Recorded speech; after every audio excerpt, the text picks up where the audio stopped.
Hey everybody, Aaron here. Welcome back to another anime review. Today we look at Danganronpa 3, Episode 11, Future Arc. Very, very good episode. We learn a lot in this episode. This episode essentially reveals almost 95% of the plot in one fell swoop, and it's done in such a way that I think a lot of people who've been doing a lot of guesswork on characters that might be involved and stuff like that will be very honestly surprised. Because it does make sense. It's all pretty cool.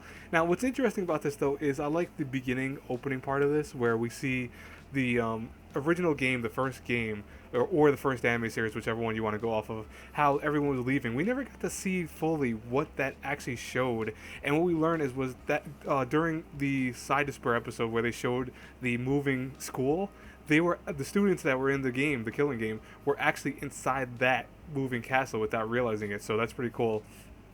We also get to see Chisa talking to Kyosuke or Makata, and what's funny about that is that Makata doesn't see Chisa do this, which is right there. You can see this clearly means that she was controlled the whole way through this whole series. So that's very interesting. I think that was pretty clever.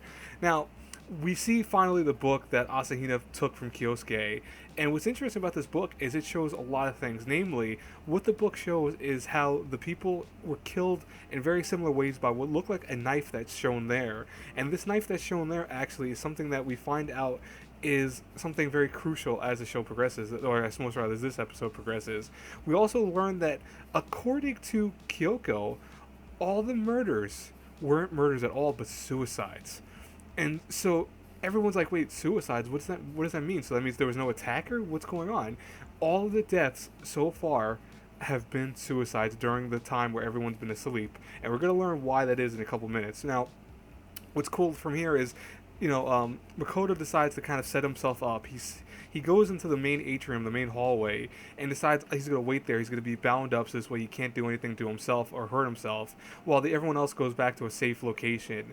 And when he's there, right away during the next part where they fall asleep and stuff, he wakes up and sees the monitor, and the monitor begins having Monokuma talk on it, and then shows a countdown of sorts, and then shows a bunch of flashing images and stuff like that, and kind of weird background music. And we see something happen to Makoto. We see that he goes into a kind of drug-like state where he starts envisioning all the people that died around him, all the people they cared for and talked to and knew, especially during the first game, and how they're telling him, "Why are you still alive, Makoto? You shouldn't be alive. This is not right. You should kill yourself. You should not be alive." And we see that this is actually brainwashing right here in the scene with Makoto's eyes being fully brainwashed. He has been brainwashed indeed. And then we see something very interesting. We see out of the monitor, well, you don't see it really right away, but you see it near the monitor. Something falls out of it, and it's a knife, the same one that was described in the image that was in Kyoko's book. And it seems like that's how everyone kills themselves. They take that knife and then stab themselves and do various other things after that. But the initial wound is the knife wound. That's what initially causes them to kill themselves, or at least begin the process of this. Now, Makoto breaks free of his restraint somehow and pulls the knife out, and he looks like he's about to stab himself, but luckily he's saved by Sakamoto, or I almost call it Sakamoto the first time. That's so stupid. I apologize. That's why I call him Saki, because it's easy for me to say. Sakamoto, by the way, Sakamoto is a good anime, by the way. Go check that out. That's a whole different relevancy, but that's. I was thinking, I guess, of that anime for some reason in my head all of a sudden. Anyways, Saki over here though saves him because you remember if you watched the opening, there was a counter that shows all the time how many people are alive. Now, one of the things people were wondering was why is it that the counter was still at 6 people when Kyoko died and we saw Saki die.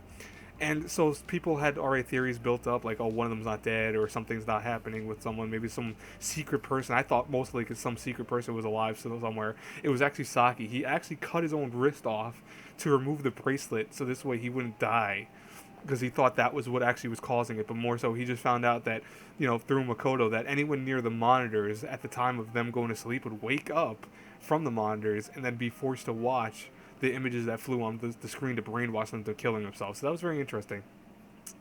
Now, Saki tells him about how his plan was to go. Oh, I'm not going to follow you. I wanted to kill you because I hated you because you're the one who was able to take down Junko, not me. So he was jealous of Makoto in many ways, and just I think jealous of what type of person Makoto represents, something that he wishes he was, for Kyosuke or Monokata in this case. So it's very interesting about that.